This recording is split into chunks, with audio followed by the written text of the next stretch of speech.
Ready? Yes. Members of the jury, it is a question in my mind whether, considering the fact that you have served here for several weeks, it is necessary for me to instruct you in the law at all. You have heard the fundamental rules more than once, and despite the fact that they may be new, they are branded enough on your mind to make it absolutely unnecessary, I suppose, to revive the impression of what has been said about your function and my function and the function of the lawyers. During the course of the trial, I have had the necessity, or in the exercise of my discretion, I thought it desirable here and there to tell you what you should do and what you should bear in mind. Unfortunately, there is no device yet invented that would prevent creeping in your ears the things that were intended for lawyers. I told you before, and I tell you again, that your function is to be the judges of the facts. You are to pay no attention, as I told you, in the course of the trial to the motions and the objections and the rulings of the court, and whatever else was done in the course of the trial and at the end of the plaintiff's case and at the end of the defendant's case.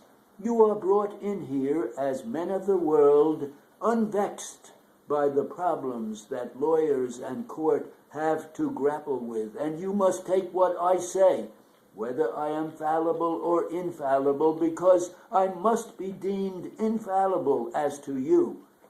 As I said, there is not a great deal of law to expound. There may be things that profoundly disturb the men on this side of your box, but that is not to bother you at all. The lawyers have the right, and it is their duty to put their best foot forward. And you are to tell what the solution is from what they say pro and con.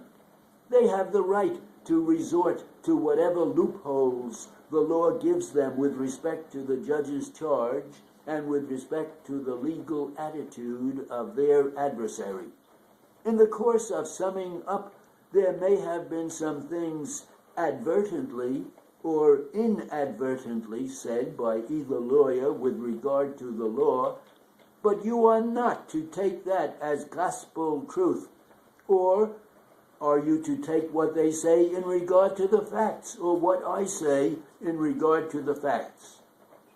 It is their business to suggest to you interpretations and inferences that you may deem reasonable or otherwise, and it may be that in the course of their ardent talk to you, there has been a bit of exaggeration for the purpose of making the barb stick.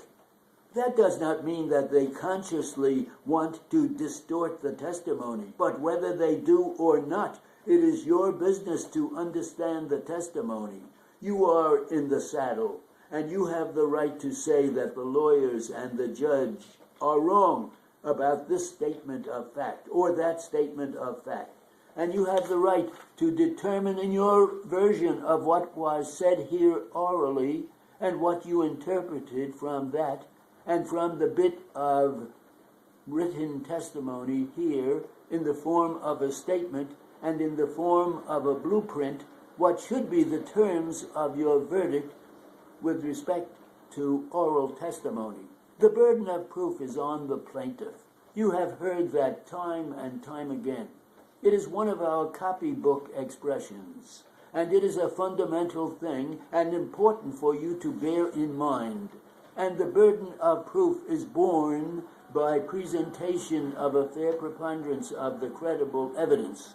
You are to understand that preponderance of evidence does not mean the number of witnesses. It does not mean the quantity. It does not mean the mass, but it means the quality. And despite what was said by one of the counsel in summing up, you are to take all of the evidence, whether it happens that one of the witnesses testified in a way that did not satisfy the one who presented him 100%. Where there are surprises, you are simply to weigh these witnesses' testimony in your own minds with a bit of understanding that the one who presents him ought to have some responsibility.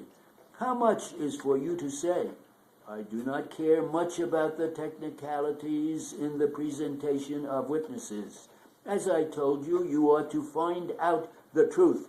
You are to determine from the attitude of the witnesses on the stand, through the myriad things that come to you and cannot be denominated, like the glint of an eye and the tone of the voice and the mobility of the face and the whole makeup of the witnesses, how much truth there is in what a witness says, whether it is conscious or unconscious deviation from the truth, or whether it comes from simply the lapse of time and the faintness of memory, or the difference in recollection that sometimes is superimposed by a long period elapsing between the event and the time of the attempted solution.